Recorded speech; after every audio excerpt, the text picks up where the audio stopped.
Now we're back. Okay. Had a false start there. Had to go back however many yards. You go back on a false start. So there was a baby changing catastrophe. And since we hadn't really gotten started, I thought I'd go help with that. So kids are running the house out there. Where's everybody at? Why don't you go ahead and click the little invite button and get all of our regulars. Whenever you start and stop notifications, it's a nightmare. Find Arla, find Sarah, find Steve, find Rick, find Panfilio, my dad, David, Enrique. He's working now, who knows? There's so many of you. I see you, Susan and Alejandra. So, yeah, do the quick shout out to all the people you know who normally watch this. That way we all find each other. There's Irma, and there's all you people who watch. Misty's been watching regularly. Okay, so I was looking. Some of these notes are really old in my Bible. They're kind of funny. Like I just see end times, hot topic. So yeah, just in case I didn't remember that. So we are about to take off on Matthew chapter 24. And I feel like a lot of people are going to want to see this. So that's why I was, saying you should shout out to your friends in case they caught the first video and then wondered what happened and they didn't get an announcement for the second video. But now, moving on. The first big thing is kind of a means of an introduction. So maybe we'll only get a few verses in today, but it's important that we get these few verses in. I'll read and then we'll come back. Verse 1 says, Then Jesus went out and departed from the temple, so he was teaching in the temple, and his disciples came up to show him the buildings of the temple. And Jesus said to them, Do you not see all these things? Assuredly I say to you, not one stone shall be left upon another that shall not be thrown down. Might as well teach that, but not just skip over it. The year is 70 A.D. Vespasian sends his son Titus to finish the job of putting down the Jewish revolt. The temple is surrounded, and there is a massive battle. In fact, there are some really cool YouTube videos where people have taken, 3D graphics and all this stuff to show you the back and forth battles that were going on. But the Jews were holding off the Romans for quite a while because the temple walls were huge.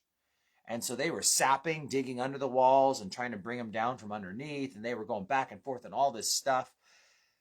And finally, when the Romans did finally conquer, they weren't supposed to destroy the temple.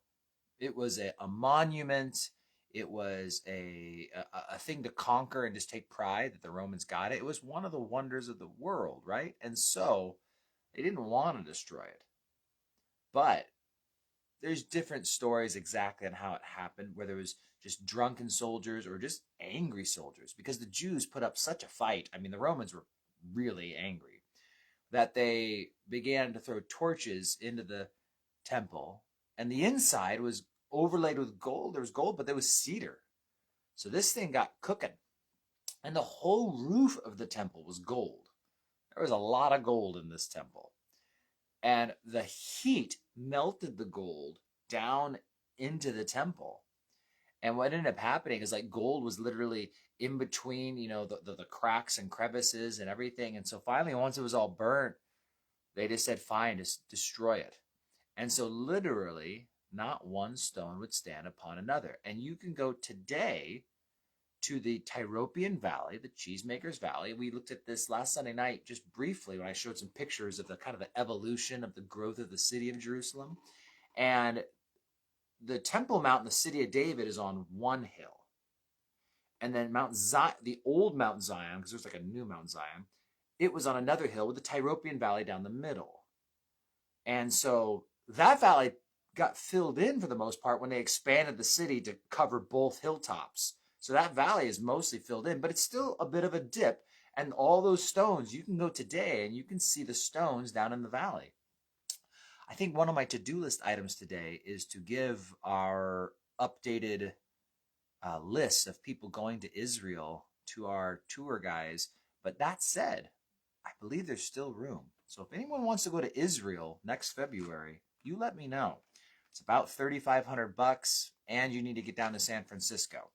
So it's 35 from San Francisco. Otherwise, everything else is covered. But there's that.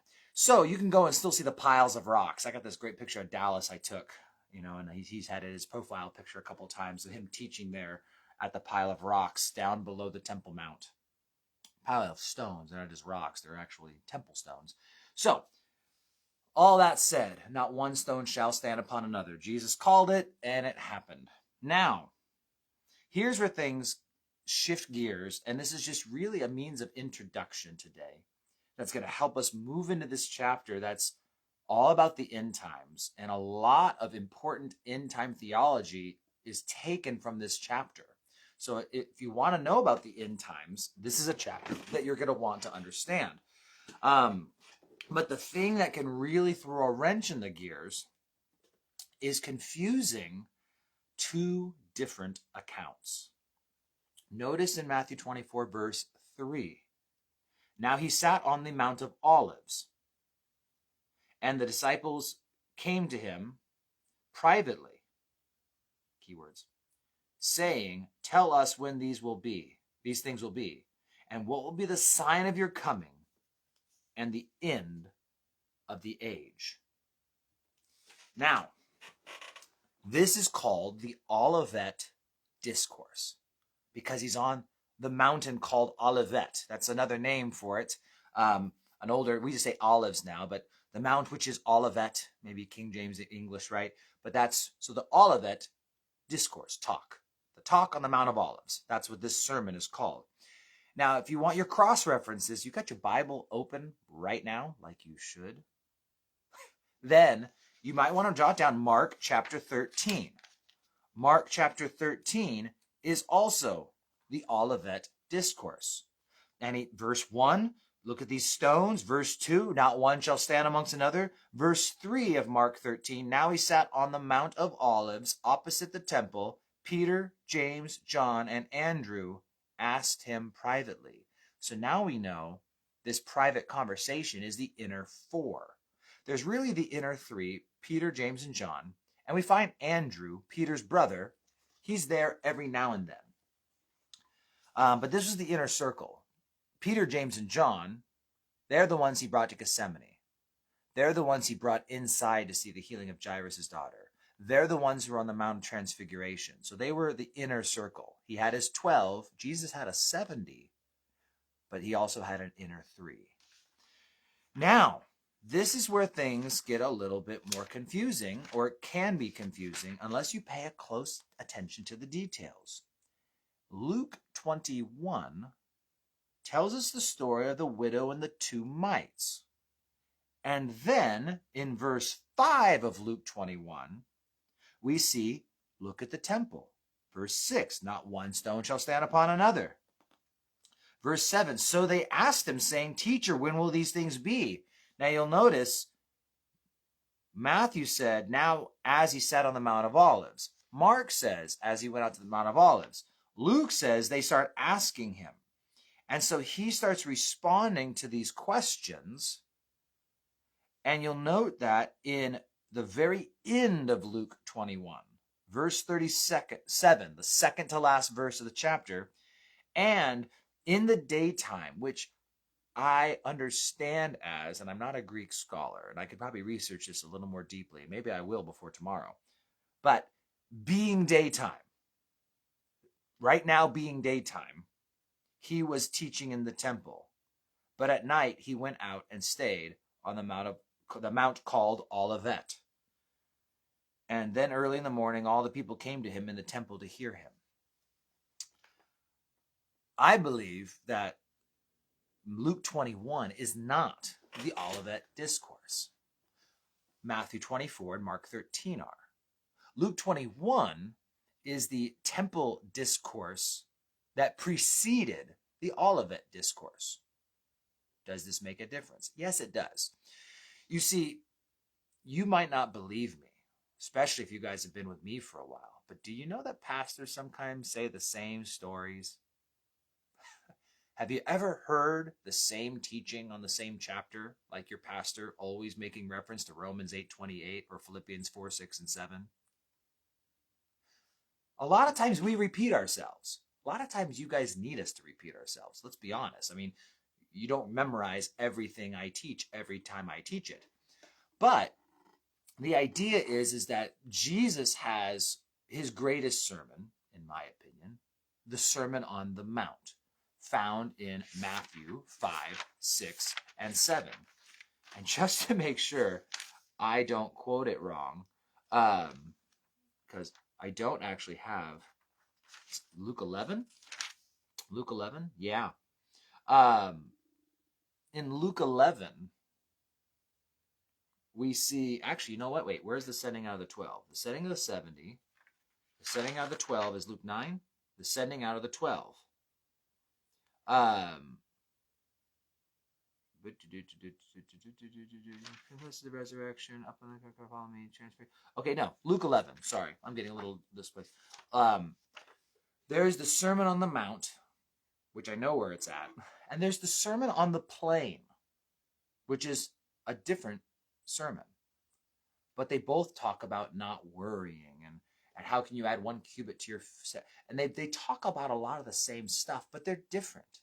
One of them, he goes up on a mountain, and the other one starts by saying he goes down into a plain. They're different sermons. They just have very similar content. Matthew 24 and Mark 13 are 2 accounts of the same sermon. Luke 21 is a different sermon with very similar content. And more than likely, what we find is if in Luke 21, he does his teaching, which it talks a lot about the end times, but it also has a lot of specific instruction about the destruction of Jerusalem and the upcoming impending destruction of Jerusalem. And so when Jesus says the temple is going to be torn down, and bear with, again, this is a long introduction today, but it, at least in my opinion, it makes a big difference. Luke 21, I'm flipping back and forth. So 1 stone shall not be left upon another. Verse 7 of Luke 21, teacher, but when will these things, the stones, when will these things be? And what sign will there be when these things are about to take place? This is people at the temple asking about the stones being turned one from another. And so Jesus goes down and talks about nation against nation. He does just like Isaiah, right? Like end times and closer times all into one little sermon. But Jesus gives very specific instructions about Jerusalem here. When you go to Matthew and Mark, they go to the Mount of Olives. It's the inner circle, disciples just coming to him privately. So imagine he did this big talk about the destruction of Jerusalem. And everyone's kind of like, no way. Like, how could Jerusalem be destroyed? And so later he's on the Mount of Olives and his disciples come to him, just the inner circle, Peter, Andrew, James, and John. And they say specifically in verse 3, tell us when these things will be and what will be the sign of your coming and the end of the age. After his Luke 21 sermon at the temple, now the disciples want to know about the end of the world, basically. They're realizing, whatever you're talking about, this is like end times. And so, by means of a long introduction, you would run into problems if you try and use Luke 21 paralleled with Matthew 24 and Mark 13. Because this one is focused on the literal destruction of Jerusalem, 70 AD. But the other two are focused almost exclusively. I'm saying almost just because I might want to read it through one time before I make a finite statement, right? Because I don't really prepare for these morning studies. I'm just kind of going off my notes in my memory. But I would want to almost exclusively the end times.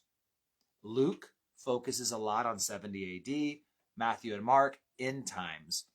And if we treated them like they're all one, what we end up with is kind of like a breeding ground for preterism. Now, preterism is this belief that prophecy was fulfilled in the destruction of Jerusalem. Now, there was prophecy fulfilled. That's a no-brainer. But like the book of Revelation, preterists teach that the book of Revelation is not about the future. It was describing the events of 70 AD. I've read a lot on the subject, and I struggle with that greatly because I just see lots of inconsistencies. Namely that I've seen attempts to try and say Revelation was written earlier, but pretty much all ancient and modern scholarship points to Revelation being written right around 95 AD, and Jerusalem was destroyed in 70 AD. And so if that was a fact, then it wouldn't be a book of Revelation. It'd be like the book of recapping or the book of summarization. So, but what it is sometimes people try and mush this is Luke 21 with the Olivet Discourse, because Luke 21 does talk about 70 AD. So then they start saying the stuff in Matthew and Mark, oh, that also must be 70 AD. And it's like, well, no, these are two different sermons, two different times. Have I said that enough times? Are you guys convinced now that it is two different sermons at two different times? And so I would love to just jump right in, but I'm going to save it for tomorrow. And I will say this, is that tomorrow, as we look at verses 4, maybe even down to 13 and 14, we're going to see parallels to Revelation.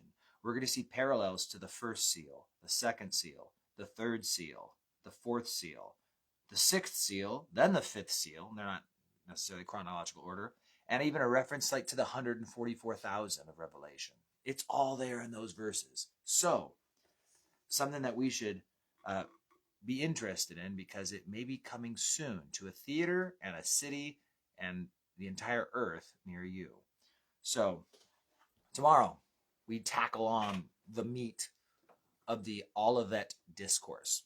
Today, we prepared ourselves to make sure we understood what we were getting into. So, hopefully that helps. God bless you guys. I will see you guys tomorrow, bright and early, 7:30. I will try to be sharp and on time. You should too.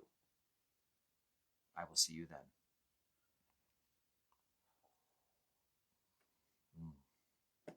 Coffee's good.